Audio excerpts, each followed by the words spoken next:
sabe de amor, no sabe nada, dice una de las canciones que últimamente suenan en la banda sonora de mi corazón. Es un verdadero privilegio y un gozo especial volver a estar con ustedes en estas reuniones virtuales que nos hacen tanto bien, en este ejercicio del arte mayor de la conversación. Así que de mi parte y la de Freddy, les damos pues un enorme agradecimiento por pensar en nosotros para desarrollar un tema que en lo personal es una de mis pasiones, uno de los fervores que le da sentido a mi vida, puesto que en ella confluyen dos o de tres cosas importantísimas para mí: la búsqueda de una vida trascendente, la búsqueda de sentido, la lectura y por supuesto la poesía mística. Esta primera parte la hemos pensado con Freddy Salvador, en la cual yo expongo someramente, doy unas pinceladas respecto a temas vinculados con el propósito de hoy, y luego en el formato tipo entrevista, en base a preguntas, vamos a poder desarrollar las otras aristas del tema que hoy nos reúne. Pues bien, voy a hacer la primera parte entonces. Existe una descripción racional de lo que es un ser humano, su llegada a la vida y su destino final.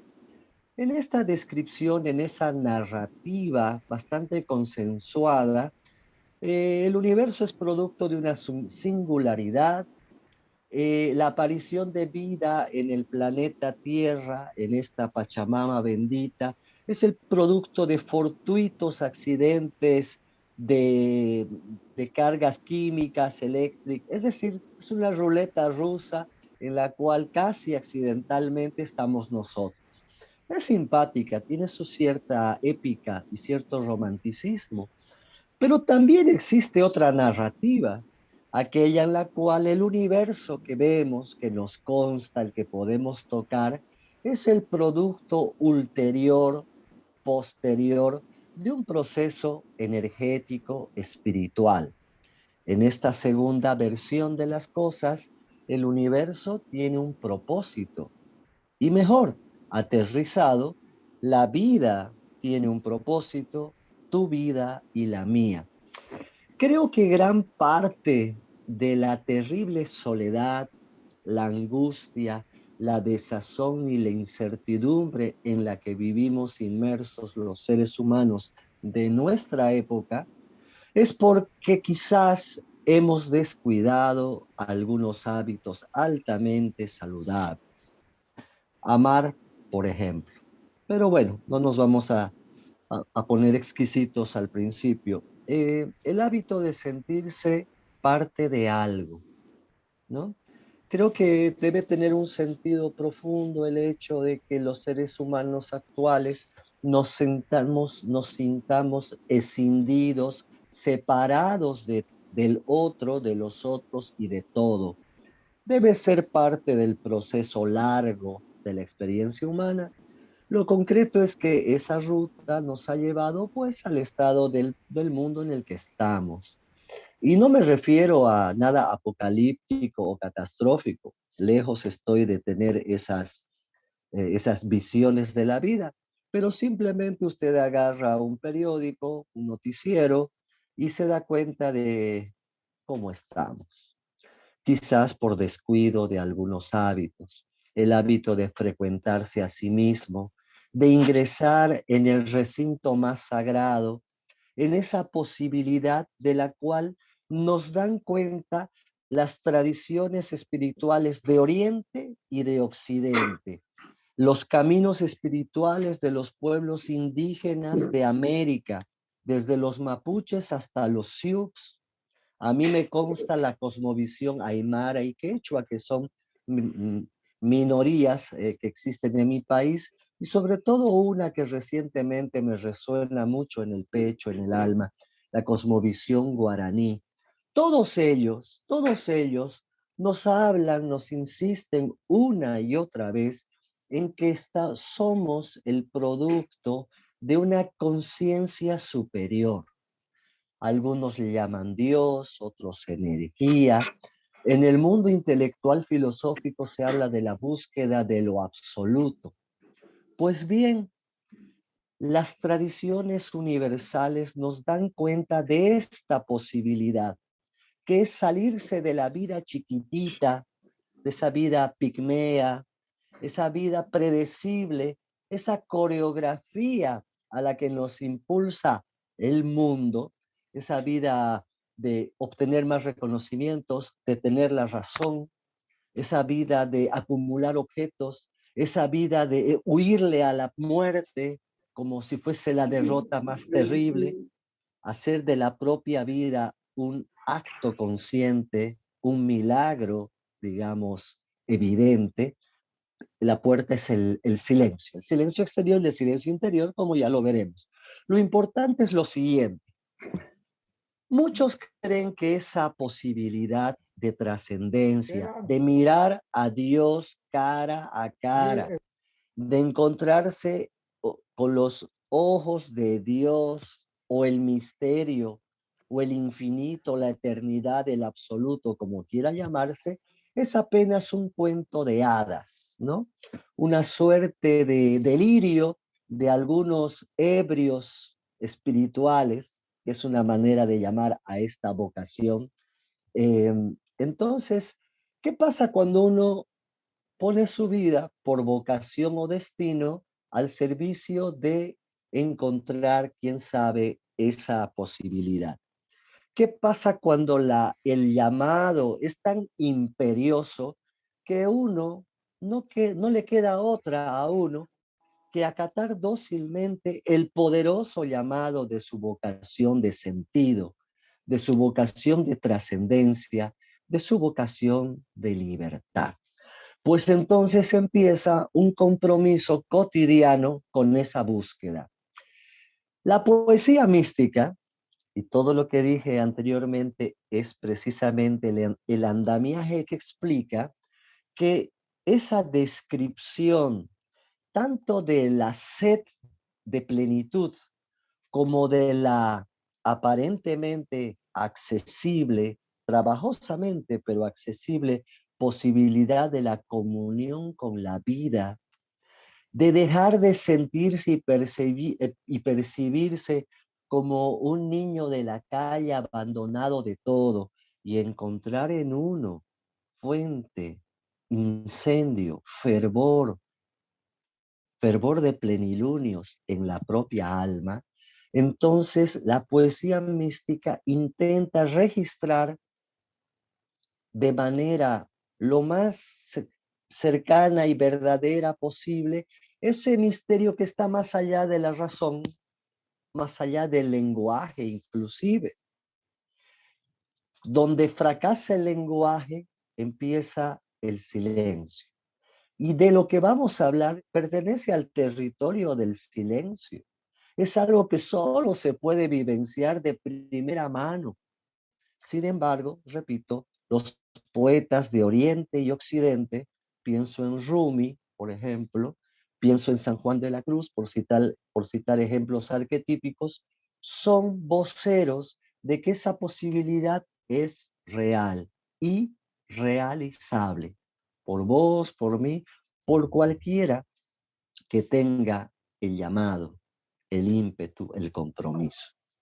Pues bien, a lo largo de los siglos, a estos seres maravillosos, absolutamente seres de los que uno se puede enamorar, han sido ridiculizados, perseguidos, combatidos, porque el status quo, el sistema, funciona de otro modo, ¿no? Hay un credo de posesión, de prevalecer, de imponerse, y este camino es pues de renunciamiento. Es un camino que el ego, la personalidad, lo interpreta con justicia como muerte. El ser, eso que creemos que somos, pero es apenas, digamos que el producto de esa interacción, quién sabe, de herencia genética, de cultura, de destino, eso queda chiquitito frente a la inmensidad del universo. De aquí donde usted está sentado en este momento, en el universo visible, hay 43.500 millones de años luz en cualquier dirección. 43.500 millones de años luz de materia, de universo, del que podemos ver, por lo menos de este universo. Ya no caigamos en el delirio de los multiversos. Pues bien, ese es el tamaño de nuestro domicilio. Ese es el tamaño del contexto en el que se desarrolla nuestra experiencia individual. Y encima, este universo, tiene 13.700 millones de años de experiencia. Y uno que tiene 40, 50, 60, 70 añitos, siempre seremos demasiado jóvenes frente a la eternidad. Intenta comprender las cosas y decir, esto es así y esto es así. Intenta, como una maniobra desesperada, pero también muy tierna, porque además, si no, nos volveríamos ligeramente locos. Intenta poner orden en esto. Y bueno, el desenvolvimiento espiritual es pues la derrota de esa personalidad, la muerte progresiva, la renuncia sistemática a ideas, actitudes, hábitos que son, digamos, de esa percepción pequeñita. Somos un amor pequeño, con hambre, con apetito de un amor grande. Eso lo decía uno de los místicos contemporáneos, el señor Santiago Bovicio. Entonces, recapitulando, en primer lugar,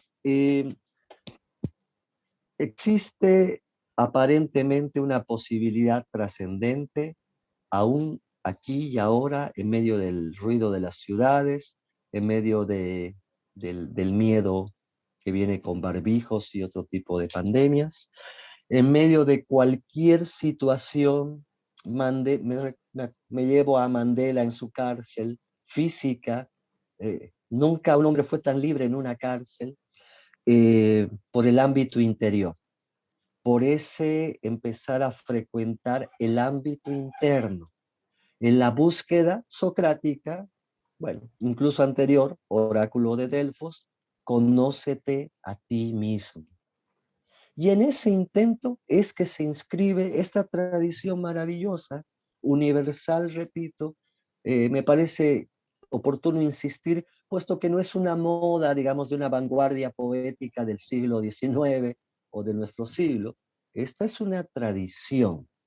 De hecho, Enheduanna, princesa acadia, de antes de la época de los sumerios, y es la primera autora, el primer escritor de cuyo nombre tenemos registro, era sacerdotisa, además.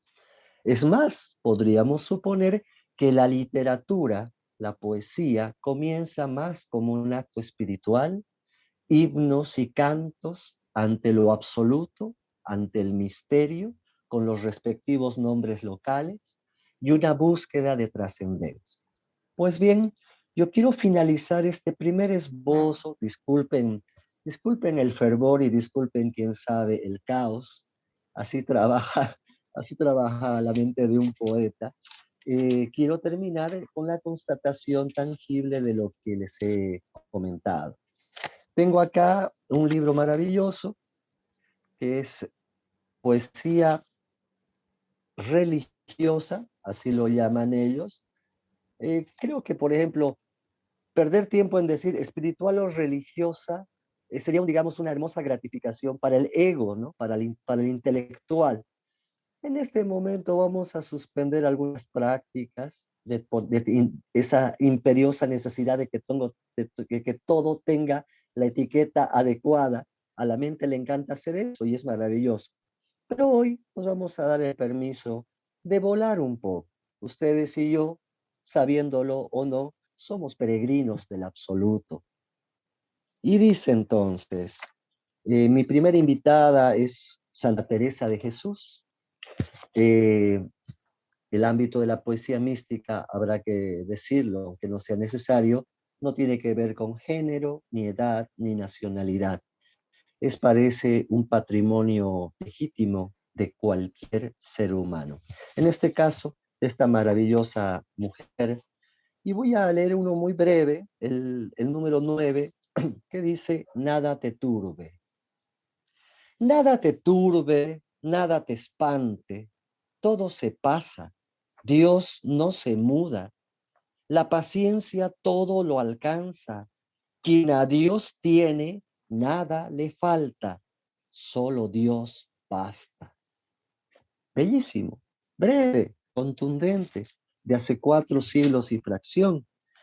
Y a la dingo, como solemos decir acá en mi barrio boliviano, eh, voy a leer un poema de un argentino, Hugo Mujica, del poemario En el hueco de la mano, un poema místico escrito ayer, en el fuego de la noche. A lo lejos una casa en llamas enmarca una puerta en el fuego de la noche. Una estela de humo la anuncia y el anuncio la despide. Cuesta arriba, en algún dolor del mundo, un hombre camina la noria de una calle bajo la nieve callada. El grito que ardió en la garganta se apagó sin despertarnos. Ningún relámpago abrió la noche inclinada. Sobre todos, como se inclinan los ancianos para hacer menos cruel la caída. Uno mismo es el sufrimiento, el dolor es uno mismo, y uno mismo es el perdón, y toda culpa es uno. No hay noche más oscura que la que alumbra un incendio. Hasta ahí mi primera participación. Muchas gracias por su paciencia. Gracias, Oscar. Realmente adentrarse en el tema de la poesía mística es sondear donde la razón ya no tiene asiduo, ¿no? Había leído de que la poesía mística, esta literatura místico-ascética, inicia más o menos en España, ¿no? Decía que eran inspirados por la India, por Alemania, por Italia, y hacían hincapié en la diferencia entre lo ascético y lo místico, donde este poeta ascético era esta alma que buscaba intensamente a Dios, y cuando se adentraba a la mística, ya era Dios que venía hacia el alma. Entonces, acá el alma es requerida por Dios, el alma querida de Dios, conocida y amada, en un diálogo eterno. En este contexto, dice Ratzinger, tener un alma significa ser un interlocutor de Dios. Entonces, es hermoso cómo han habido poetas que han ido desde la base primero del amor a la pareja, del amor a la vida, del amor a las cosas, y han ampliado ese amor hacia el amor a Dios. Nosotros conversábamos con Puki este tema de la poesía, y claro, le preguntaba yo dónde se origina, ¿no? Y él, como ha leído bastante y es su rama, el tema de la poesía mística, inclusive los científicos están diciendo que es como el desarrollo de una nueva ciencia, como el desarrollo de un nuevo campo. Este campo es como especializarse en botánica, especializarse en medicina, pues estos poetas, así como Oscar Puki Gutiérrez, se ha adentrado mucho en la poesía mística, cosa que muchos lo seguimos Aquí tengo en mi mano algunos libros de él y me voy a permitir leer uno de sus libros, Bitácora del Asombro, La noche del alma.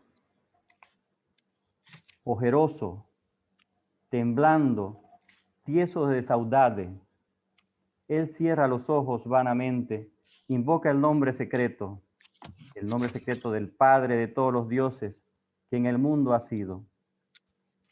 Y en eso también nos parecemos, porque atronador le responde el devastador eco del silencio de Dios. Querido Oscar, yo quería preguntarte en este tema del desarrollo de la poesía, ¿cómo te ha ayudado el tener como base un método como el de CAF? ¿Te ha ayudado, te ha orientado a adentrarte a la poesía mística? ¿En qué momento se te reveló el hecho de que querías ser un poeta y lo demás es historia, ¿no? Lo demuestran tus libros, la profundidad particularmente. Te quería preguntar, ¿cómo tú te sientes ahora? ¿Cómo era un antes y después de tu ingreso acá? Tú llevas, igual que yo, unos 30 años acá. ¿Qué nos puedes comentar, por favor? Ok, querido Freddy. Eh, Cada vez me parece menos importante mi biografía. eh, de hecho, es un lindo ejercicio, ¿no? Me parece mucho más importante e interesante el poder, por ejemplo, escudriñar en el mundo interior, en el espíritu profundo de la poesía en este caso. Eh, con referencia a tu pregunta, lo único que puedo decir es que para mí, al igual que para algunas otras personas a lo largo de este hermoso, extraño, frágil mundo, CAF es la casa, ¿no? El hogar donde se ha sentido acogido. Y entonces en esa hermosa felicidad de tener una vocación y haber encontrado una respuesta, un camino con corazón, como dice Carlos Castaneda, en realidad Juan Matus, otros místicos de nuestras épocas, para mí ha sido pues un motivo primero de mucho gozo, ¿no? De mucha pacificación. Falta mucho. El último día de mi vida seguiremos trabajando igual que todos, pero indudablemente encontrarse en el hogar con almas que resuenan, que vibran en las mismas frecuencias o muy parecidas, almas que le dedican un viernes a intentar comprenderse mejor, a intentar aprender algo, almas que le dedican un tiempo fundamental de su vida al arte, al maravilloso arte de conocerse a sí mismos. Pues bien, café es fundamental, decisivo en mi vida. Estoy seguro que mi ruta sería distinta. Digamos que también sería muy linda, pienso yo. Pero a Dios gracias, tropecé con CAF siendo bastante jovencito y eso indudablemente implicó una serie de decisiones, de elecciones, de estandartes que han ido gobernando amorosamente mi vida y me han encaminado a lo que ahora soy. Y me gusta mi vida mucho, pero me gusta mi vida mucho porque tengo tiempo para leer, para compartir, tiempo para vivir, que eso es lo que más queremos. Bueno, no voy a abundar mucho en más eso. Quiero compartir a Perfecto. manera de provocación un poema de un poeta costarricense prematuramente fallecido, esa mala costumbre que tienen los seres maravillosos, lo cual demuestra que uno no es tan maravilloso. Dice así: salgamos al amor, porque, a ver, un punto importante, hay imágenes que son arquetípicas de la poesía mística: el fuego, el incendio, el madero ardiente, la zarza, el ave fénix, la tea, la antorcha, ¿sí? luz, el arquetipo universal de la luz. Luego veremos que la oscuridad también provee luz, pero bueno, ese es otro tema. Entonces, este poeta, no catalogado como poeta místico, de hecho, eso lo dice algún crítico, digamos, ¿no? Él solamente vivía y escribía.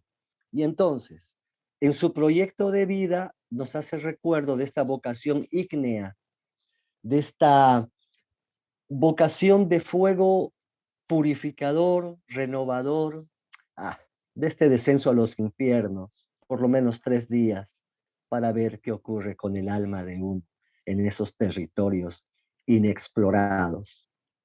Salgamos al amor, hermano hombre. Salgamos al amor, hermano hombre. Con arrojarnos al amor nos basta. Que las doctrinas pierdan hueso y forma. Con arrojarnos al amor nos basta. Que los países rueden sin amarras. Con arrojarnos al amor nos basta. Que incineren la ley y las fronteras. Con arrojarnos al amor nos basta. Que los templos se doblen desangrados. Con arrojarnos al amor nos basta. Que desamarren todas las ideas. Con arrojarnos al amor nos basta. Para que cada lengua tenga un canto, con arrojarnos al amor nos basta. Espero haberte respondido, Fred. Perfecto. Bueno, la verdad que igual a mí me gustaría compartir algunos poemas de San Juan de la Cruz, que son versillos del Monte de Perfección.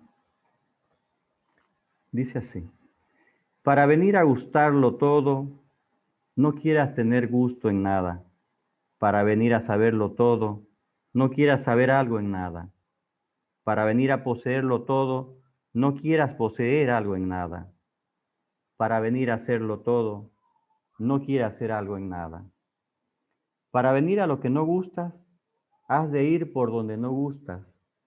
Para venir a lo que no sabes, has de ir por donde no sabes. Para venir a poseer lo que no posees, has de ir por donde no posees. Para venir a lo que eres, has de ir por donde no eres. Cuando reparas en algo, dejas de arrojarte al todo. Para venir del todo al todo, has de dejarte del todo en todo. Y cuando lo vengas del todo a tener, has de tenerlo sin nada querer. Cuando ya no lo quería, téngolo todo sin querer. Cuando más tenerlo quise, con tanto menos me hallo. Cuando más buscarlo quise, con tanto menos me hallo. Cuando menos lo quería, téngolo todo sin querer.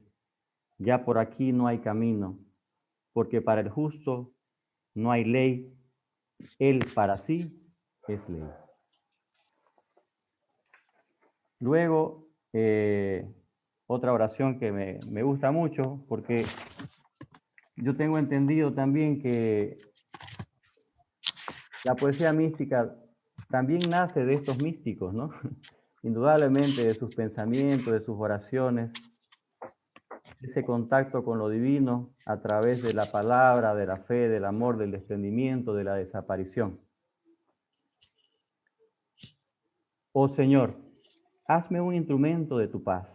Donde hay odio, que lleve yo el amor. Donde haya ofensa, que lleve yo el perdón. Donde haya discordia, que lleve yo la unión. Donde haya duda, que lleve yo la fe. Donde haya error, que lleve yo la verdad. Donde haya desesperación, que lleve yo la alegría. Donde haya tinieblas, que lleve yo la luz. Oh, Maestro, haced que yo no busque tanto ser consolado, sino consolar. Ser comprendido, sino comprender. Ser amado como amar. Porque es dando que se recibe, perdonando que se es perdonado, muriendo que se resucita a la vida eterna. Querido Oscar, ¿tienes otros poemitas por ahí que nos puedas compartir? Yo también tengo varios acá. Muy bien, gracias. Así matizadito. Es lindo constatar, es importante constatar que la poesía mística no tiene una geografía ni una temporalidad limitadas, sino que es transversal a la experiencia humana. Y hable de Enheduanna, quinto milenio, cuarto milenio antes de Cristo, ¿no? Que era sacerdotisa y princesa.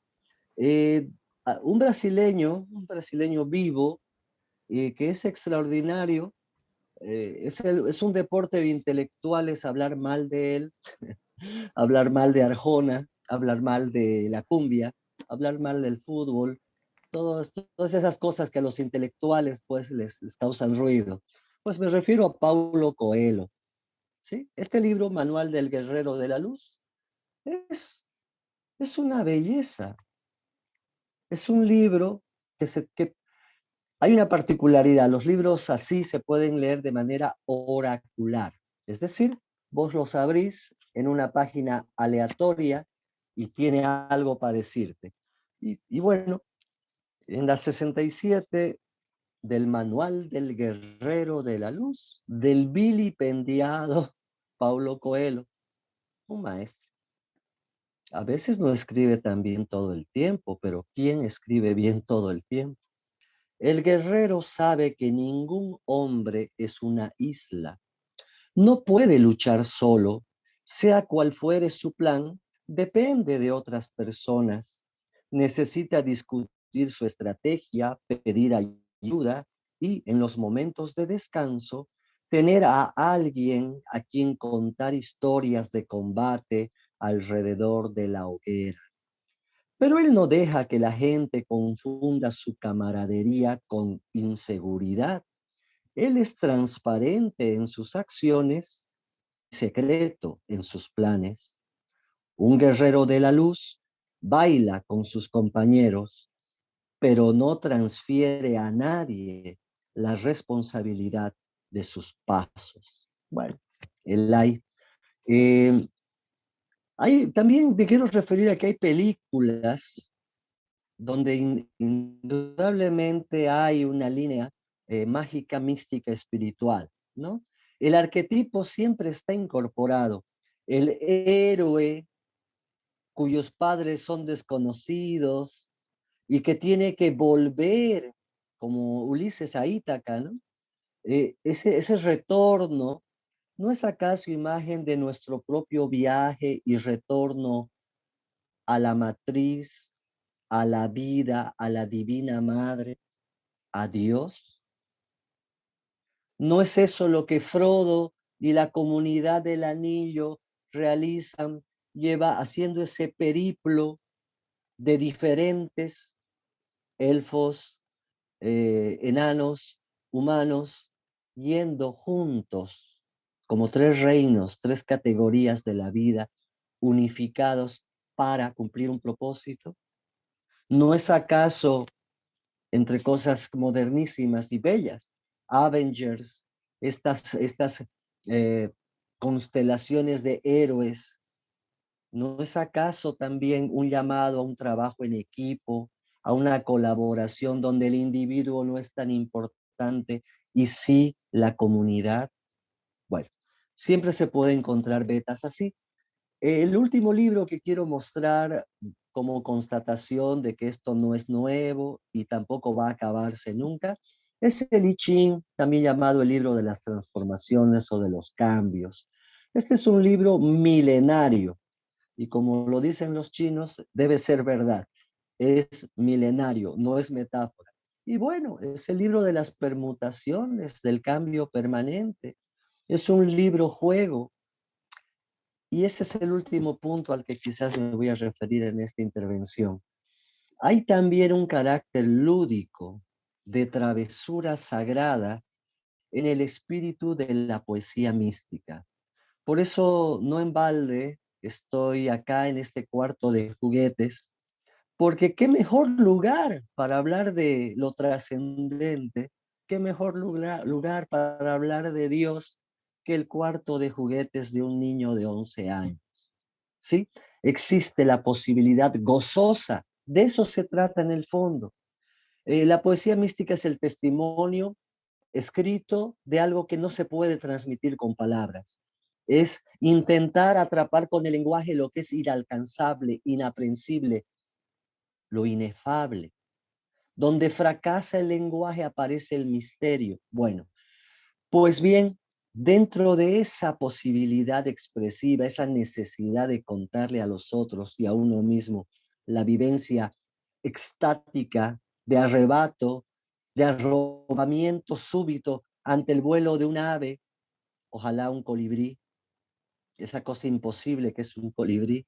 El corazón es más grande que él mismo, fisiológicamente es imposible que exista y ahí está. Bueno, cuando uno, es por eso que dicen que la religión y la civilización empiezan con el asombro, ¿no? Es el asombro el que lleva a uno a intentar dar las gracias. También hay miedo, pero hay asombro y gratitud. Y en la mezcla de esos materiales, diría Violeta, estoy hablando con muchos de sus paisanos, los dos materiales que forman mi canto y el canto de todos, que es mi propio canto, ¿no? Por nada más les perdonamos habernos ganado 1-0 en la Copa América. Viva el Chile, po. Ay, le hice botar su refresco a Marianela Silva. Pues bien, esto es la poesía mística según mi humilde y descabellada percepción, un juego, una travesura sagrada. Y Dios no es un viejito. Dios no puede ser viejito. A lo sumo, quizás un niño que está ahí intentando muy seriamente ser el creador del universo. Pero todos sabemos que todas esas son categorías humanas. Aquello está mucho, mucho más allá de lo que pueda pensar, sentir, imaginar cualquiera de nosotros. Por eso el silencio, desaparición y que el misterio hable, que la vida sea. Adelante, querido Freddy. Gracias, querido Puki. Bueno, con esta presentación simplemente queríamos invitarlos a realizar este viaje, este conversatorio, como una manera de adentrarse a lo divino desde otra perspectiva. A veces hay muchos que les cuesta agarrar un libro o les cuesta comprender alguna teoría sobre lo divino, sobre ese contacto especial que se tiene, que a veces no se le puede dar un nombre. Ese amor que uno le nace cuando, por ejemplo, ve a su hijo por primera vez, ese enamoramiento cuando ve una puesta de sol, cuando ve la luna en la noche, esa profundidad, ese silencio que se crea cuando uno ve los ojos de su pareja, todo eso volcado hacia Dios hace que se ensanche el corazón. Y bueno,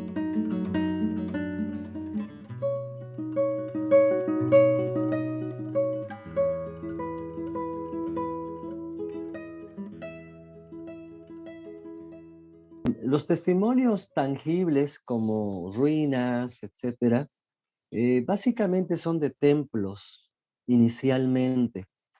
De hecho, aún mejor, yo estoy muy apasionado con los toltecas, con la toltequidad en realidad, que sería, a ver, esto lo digo para legítimo orgullo nuestro.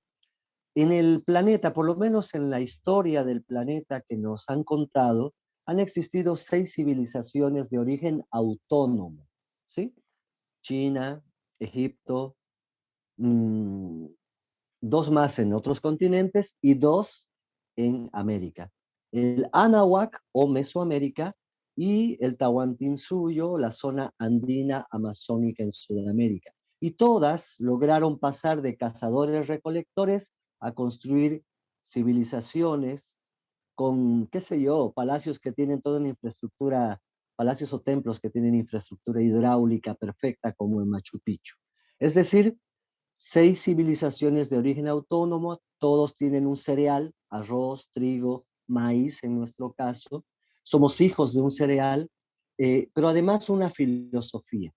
Los toltecas, por ejemplo, ahora cuando uno va a México, ya no va a visitar sitios arqueológicos o ruinas, sino te dicen que eran centros de conocimiento, lugares de iniciación. Yo tuve el privilegio de estar en Malinalco, en un lugar donde los guerreros mexicas, los, los guerreros águila y jaguar, iban a enfrentarse con su peor enemigo, uno mismo.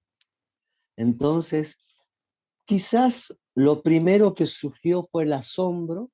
Actualmente existe una ciudad, Gobekli Tepe, que tiene como 12.000 a 14.000 años de antigüedad y que destruye toda la cronología oficial. Ahí reverbera, por lo tanto, Atlántida, reverbera Mu o Lemuria, ¿sí? Como otras, ¿qué es pues la isla de Pascua, sino?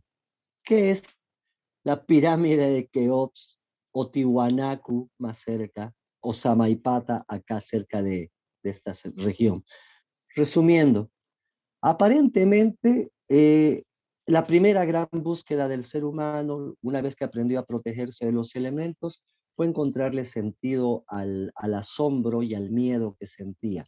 Por lo tanto, la experiencia espiritual, la experiencia religiosa, Enrique Iglesias logró que cada vez que digamos eso venga la canción, sea una transversal, universal, humana, de la cual nos hemos ido apartando y alejando conforme ha sucedido la vida, pero que sigue siendo hasta el día de hoy, digamos que una de las líneas maestras sobre la cual edificamos nuestra experiencia humana.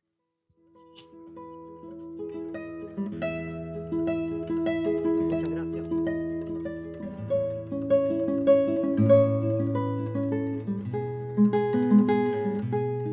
Parece que la experiencia mística no es de un solo modo.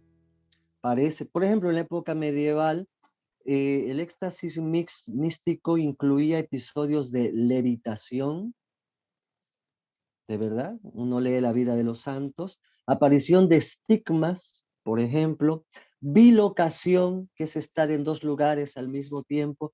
Era, venía con una, imagino que cada momento, cada época genera, pues por supuesto, los ámbitos de sus experiencias, ¿no?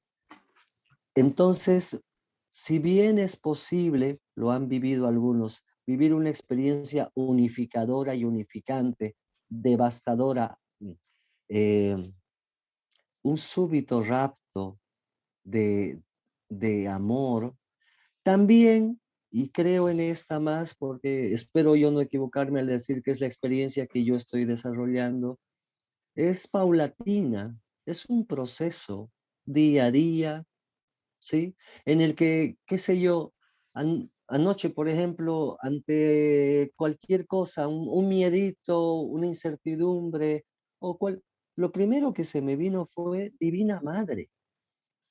Y me gustó mucho porque significa que mi mente, en lugar de quejarse, sentirse culpable o víctima, etcétera, ya aprendimos, mi mente y yo, mi ser y yo, nos hemos enseñado mutuamente a que el primer movimiento emotivo, racional, es Divina Madre.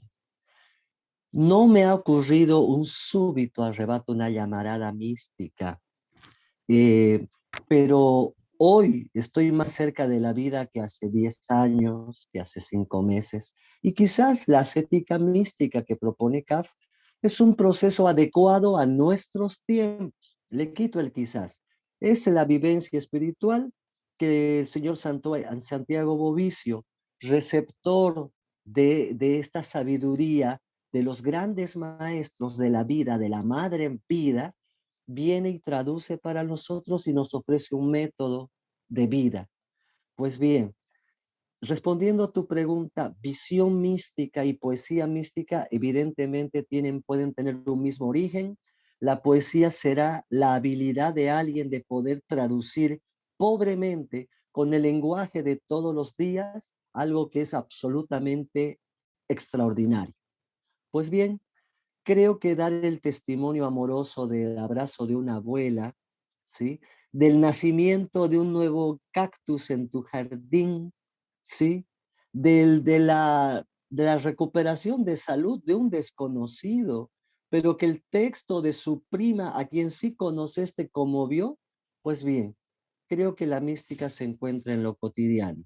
Creo que los ojos del asombro implican encontrar a Dios en cada cosa, adentro de una taza que te sirvió tu amigo, tu hermano, tu compañero de comunidad. Perdón.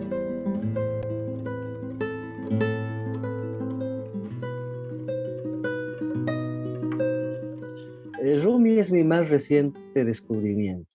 Eh, Había escuchado de él, pero ahora que la virtualidad permite una vida y un acceso a la biblioteca infinita que es el Internet, en Facebook existe más de un grupo cuyo único propósito es difundir los versos habitadísimos de Rumi. Y es él, por ejemplo, quien dice, esto es mística, pues, ¿no? Esto es salirse del guión habitual. Y en lugar de hacer un poema acerca de cómo lo lastimaron, él dice, la herida es el sitio por donde entra la luz. Eso es poesía mística.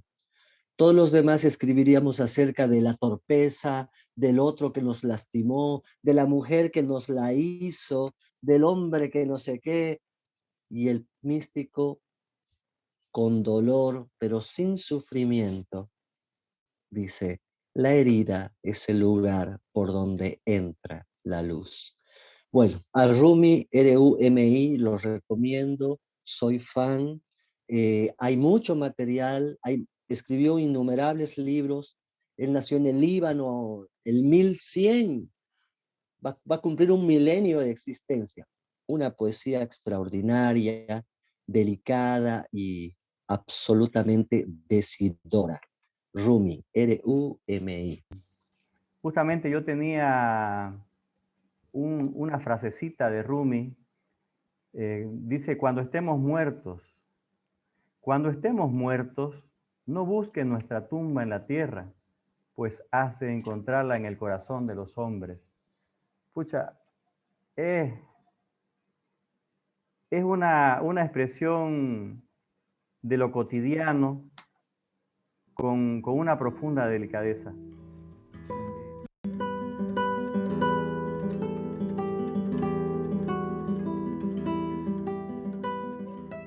Esto se llama presencia. Mirar el cielo infinito, descubrirte en cada nube, en cada ave, lo que mis ojos puedan percibir. Sentirte en la brisa inconmensurable que acaricia mi rostro. Despedirte con los gansos que van al sur. Saludarte en las gaviotas que surcan el océano. El ruiseñor y los cardinales me sonríen, mientras el sol juega al atardecer. Transcurre el día y las estrellas hacen su entrada. La luna, llena está de ternura. Baja el lucero, el rocío baña los jardines. De nuevo haces tu entrada con el sol majestuoso y el día retoma su fulgor. Oh, amada mía, ¿cómo poder extrañarte si conmigo siempre estás? ¿Cómo no quererte si eternamente moras en mí? Día y noche se funden en el ocaso y a tu encuentro me dirijo. Así, en un abrazo de amor, me fundo a tu naturaleza, eclipsándome en tu presencia.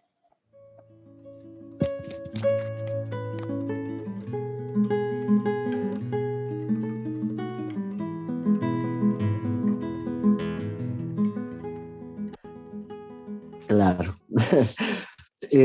Dicen los, lo poco que he leído, o sea, yo aspiro a vivir eso. No, no voy a hacerme el humilde entre amigos. Creo que la aspiración legítima de todos nosotros que estamos hoy día acá por vocación o accidente es intentar verificar en la propia vida aquello que he venido a llamar esa promesa, la promesa de libertad, la promesa de plenitud, salir de la vida chiquitita, nacer, crecer, reproducirse y morir, salirse del guión cultural y biológico predecible y entrar en el ámbito de lo trascendente, entrar en el ámbito de aquello que hemos venido a llamar sagrado. Y es sagrado porque definitivamente nos recuerda algo que está en el arquetipo de la bandera mexicana. ¿Se acuerdan? El águila sujetando a la serpiente. La serpiente no está muerta. Tampoco en la carta del tarot, la fuerza, ese ser andrógino que sujeta las fauces del león, el león no está muerto. Y en las imágenes religiosas de nuestra entrañable madre infantil, la experiencia católica en la mayoría de los casos, más allá de nuestras experiencias subjetivas, la iconografía es fantástica. Miguel y el dragón tampoco está muerto. Pues bien, me parece que esas tres imágenes nos hablan de lo siguiente: lo que repta, lo que es materia, puede volar. ¿No somos eso acaso los seres humanos? Ese lugar donde se equilibran, donde se fusionan, donde están en disputa las fuerzas materiales, la gravedad, el hambre, la necesidad de reconocimiento, cariño, lo que sea, y la certeza de que vamos a morir con la solidaridad, la ternura, el amor, vamos. Entonces, esa experiencia unificante debe ser muy íntima, quizás intransferible. Ustedes y yo, lo sepamos o no, vamos en busca de eso. Y lo estamos haciendo bien, créanme. Si no, no estaríamos hoy día acá. Así que de verdad, felicitémonos por nuestra coherencia, por nuestra fidelidad a este llamado interior de plenitud.